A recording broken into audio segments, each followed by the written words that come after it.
Chapter 8. The morning dawned cold and clear, the sky a soft blue brushed with streaks of gold. Inside the farmhouse, warmth radiated from the stove, and the scent of roasting turkey, cinnamon, and baked apples filled every corner. Sarah had been up since before sunrise, her apron already dusted with flour, her cheeks flushed with excitement. Rose stood in front of the mirror in her room, holding the dress she had laid out the previous evening, a soft woolen garment in a deep plum color, simple but elegant. Since her arrival, her wardrobe has always been accompanied by her black coat and the hat that had become her shield.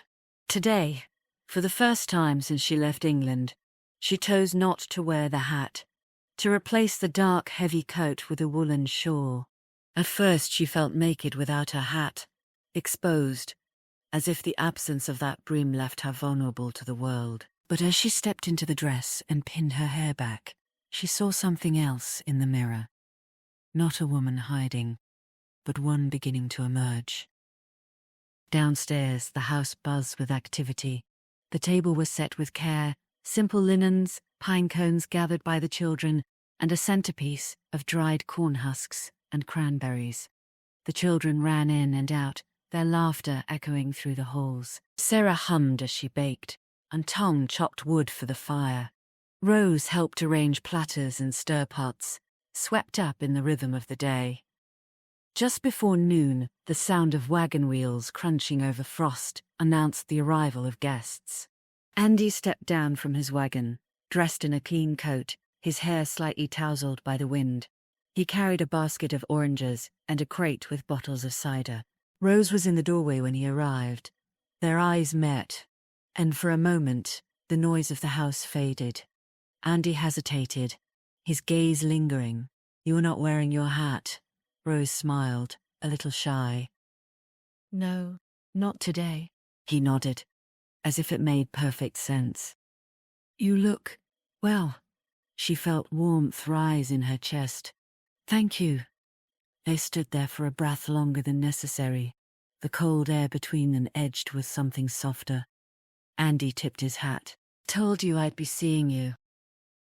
It felt like a promise fulfilled.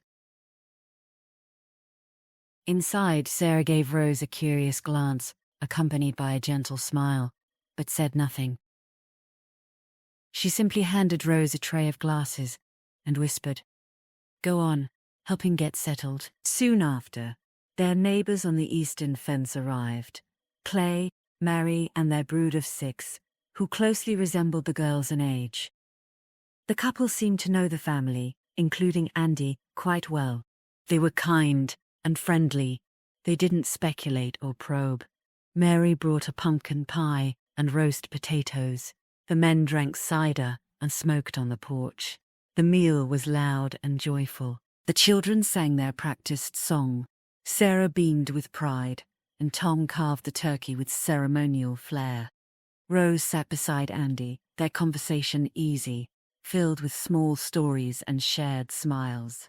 As the sun dipped low and the fire crackled in the hearth, Rose looked around the room, at the food, the laughter, the warmth, and felt something she hadn't felt in a long time. She felt at home. Chapter 9. The house had settled into a gentle hush.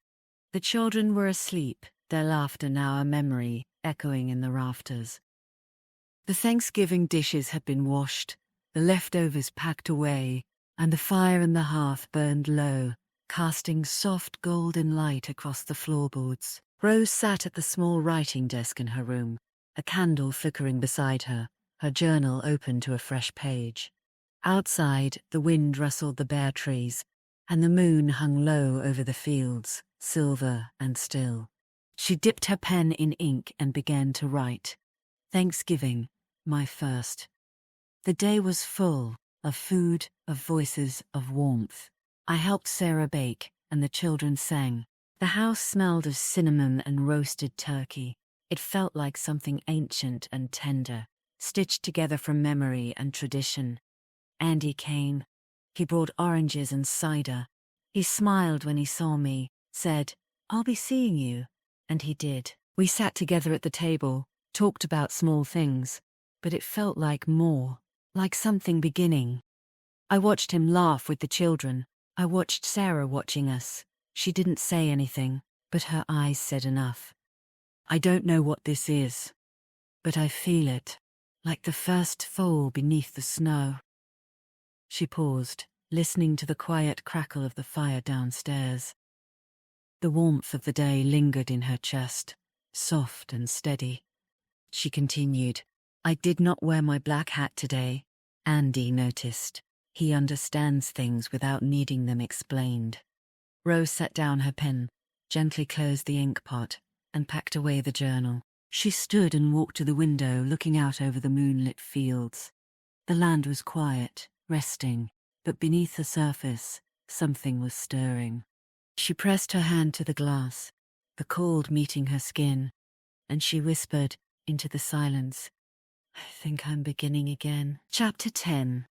The day after Thanksgiving, the air was still and cooled, the sky a soft grey that hinted at snow.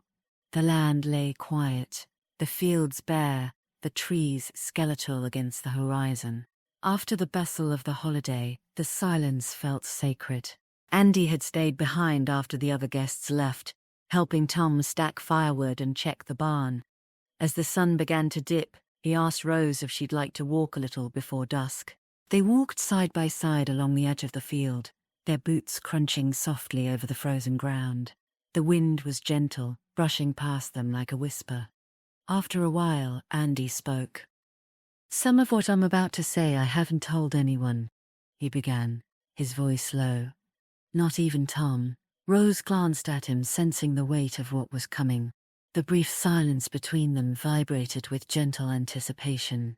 My wife's name was Helen, he said. She died giving birth. Our baby didn't survive either. I suppose Sarah or Tom would have said something. Rose nodded. I was so sorry to hear of your loss. Andy nodded, eyes fixed on the horizon. I mourned them both, but I think this was difficult between us. Before, she wasn't happy and neither was I. We came from different worlds. We wanted different things. I am to blame for much of it. I was not around enough. And Helen was a sociable person. She needed people and laughter. I didn't care much about things like that, and I wouldn't compromise. He paused, then continued. Instead of trying to understand, I neglected her, lost myself in my work, spending more time away from home. Andy looked across the empty land. Its harsh cold caught in his voice, as he remembered a time when he was not the best man and husband he thought he would be. The more unhappy she was, the more I threw myself into my work, making more money for people who didn't need it anyhow. When she died, I felt guilt more than grief, as if I'd brought it on her, on our baby. I felt my selfishness was to blame for what happened to them, because I was not patient enough. I didn't try hard enough, and when I lost them both, I truly had nothing left. Nothing. Not even the work could comfort me then. And then was when I knew I couldn't stay. Rose didn't speak. She let the silence hold his words. I never said that out loud, Andy said. But I thought maybe you'd understand, and know that there are parts of my life that I am not proud of, parts I wish I could redo. Rose stopped walking. She looked at him, and said simply, I do, and I'm so sorry, Andy. Andy turned to her. Maybe, someday, you'll tell me your story, when you're ready. Rose hesitated, then said softly, I think I am ready now. Her response surprised even herself.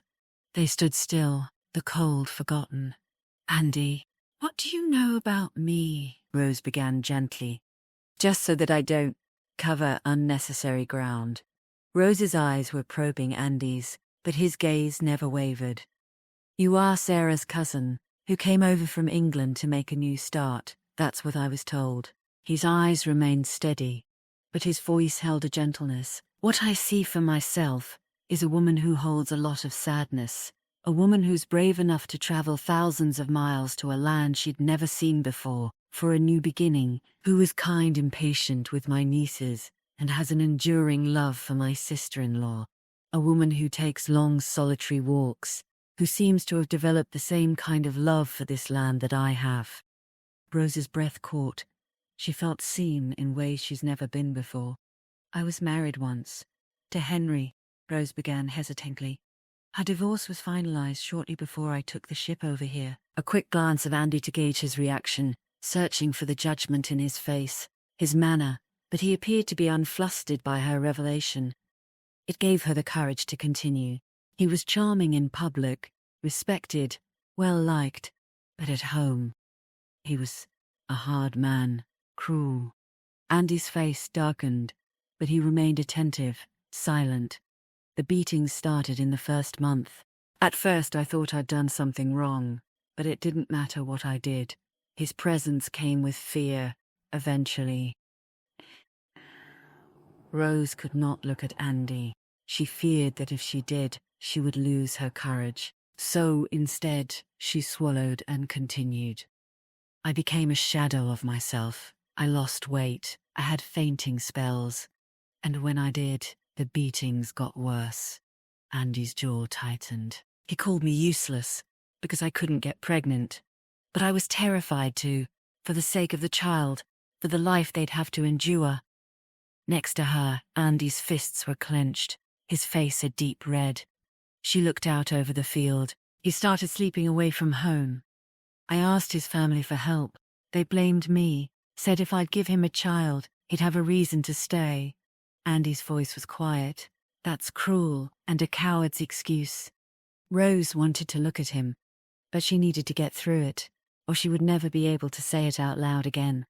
It was Cecily, Sarah's sister, who told me about the gossip in the village, that she'd fathered a child with another woman.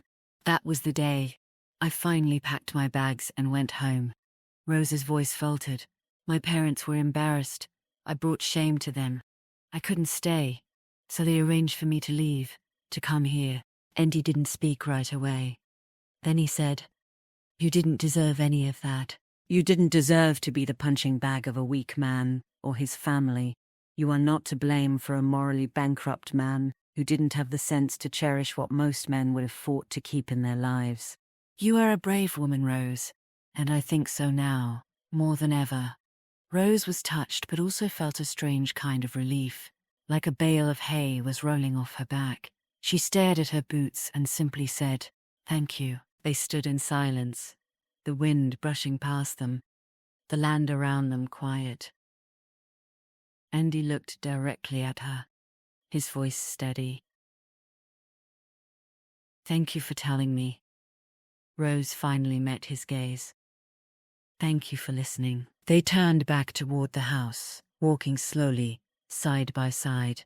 And though the land was still bare, something had begun to grow. Chapter 11. 2 weeks before Christmas, the farmhouse was alive with preparations. Sarah and Rose had spent the morning decorating the house with pine boughs and dried orange slices, their hands sticky from molasses and flour. The scent of fruitcake filled the air, and bottles of homemade root beer lined the counter, waiting to be sealed. The children were busy stringing popcorn and cranberries, their laughter echoing through the halls. Rose felt light, almost giddy, as she tied ribbons around jars of preserves. The cold outside was sharp, but inside, warmth bloomed in every corner. Then the sound of hooves broke the rhythm. Andy arrived suddenly, riding hard through the sow. He dismounted quickly, greeted Sarah and Rose with a preoccupied smile, ruffled the girls' hair, and strode off toward the barn to find Tom. Sarah watched him go, her brow furrowed. She turned to Rose and gave her a meaningful look, one that said something's wrong, but neither of them spoke, mindful of the little big ears around them.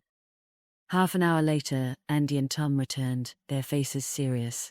Tom cleared his throat. "Andy came to greet us," he said, "but he'll be leaving immediately. He's catching the next train, leaving for San Francisco." The room fell quiet. Rose felt the words like a blow. She hadn't expected it, hadn't realized how deeply she'd come to rely on his quiet presence. She was stunned by how gutted she felt.